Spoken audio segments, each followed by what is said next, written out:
Bem, estou de volta aqui para analisar os gráficos aqui, os resultados do número de casos e do número de mortes da pandemia nessa nossa terceira onda. Estou dizendo terceira onda porque nós tivemos uma onda de contágio com um pico alto em julho do ano passado. Tivemos uma outra onda em dezembro e janeiro. E depois agora a terceira onda no mês de abril, final de março e começo de abril. Aqui nos gráficos do painel Covid do Estado do Espírito Santo, a gente vê que já há uma tendência de queda, né, de fechamento dessa onda. Porém, alguns dados aqui, eles deixam uma preocupação, porque no vídeo anterior eu cheguei a relatar isso. O Dr. Bruno Campelo, ele fez um trabalho, no trabalho dele ficou demonstrado que quanto mais medidas restritivas se adotavam em cada região, maior era o número de mortos. E ele fez uma relação de que durante as medidas restritivas, a letalidade da doença aumenta. O que é letalidade? A letalidade é uma relação entre o número de mortos e de contaminados. Então, se tem muito contaminado e pouco morto, a letalidade é baixa. Mas se tem poucos contaminados e muitos mortos, a letalidade é alta. E a gente sabe que a letalidade da Covid em relação aos contaminados, ela gira em torno aí de uns 3% em relação aos doentes.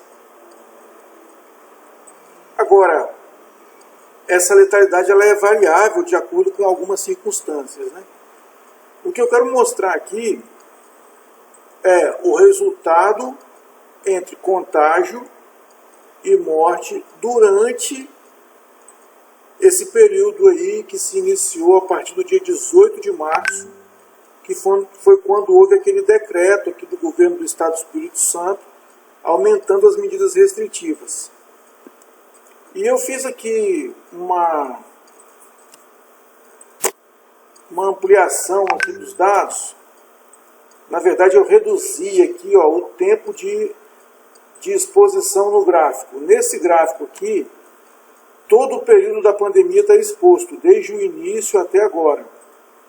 Aí eu mudei aqui, diminuí o tempo de exposição para ficar só do dia 18 de março, como vocês estão vendo aí, até hoje, que é o dia 10 de maio. Aqui para as mortes, acontece da mesma forma.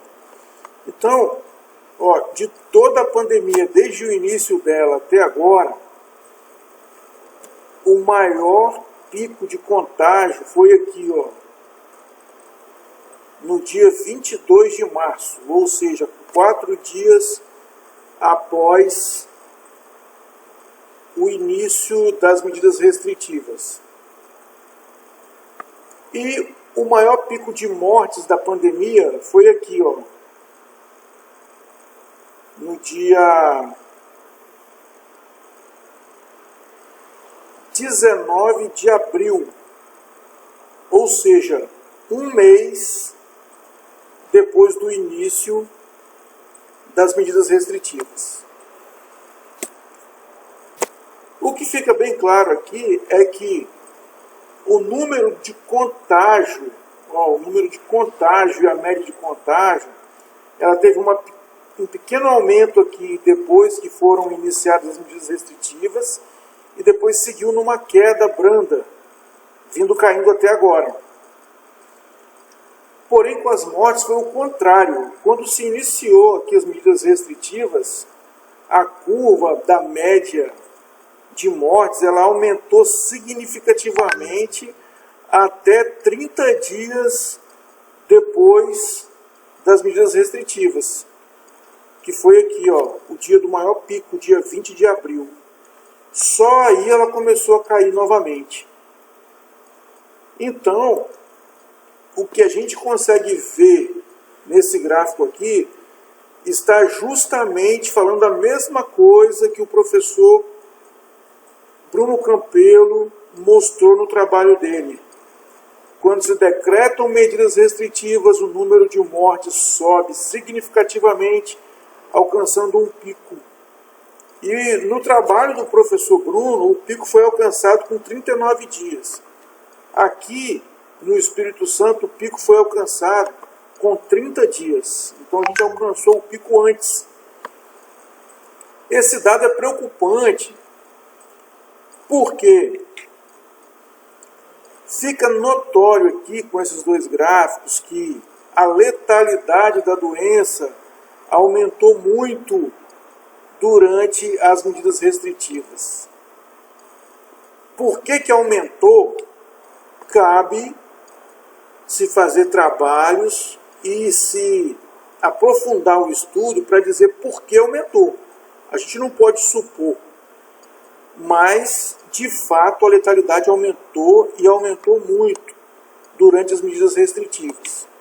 Isso serve de alerta para as autoridades, para nós que vivemos no dia a dia aí preocupados com essa doença, porque o que se esperava, o que todo mundo imagina, o que todo mundo quer, é que se existe alguma medida restritiva que seja eficiente, o número de contágio e o número de mortes tem que cair, não subir, como subiu o número de mortes aqui.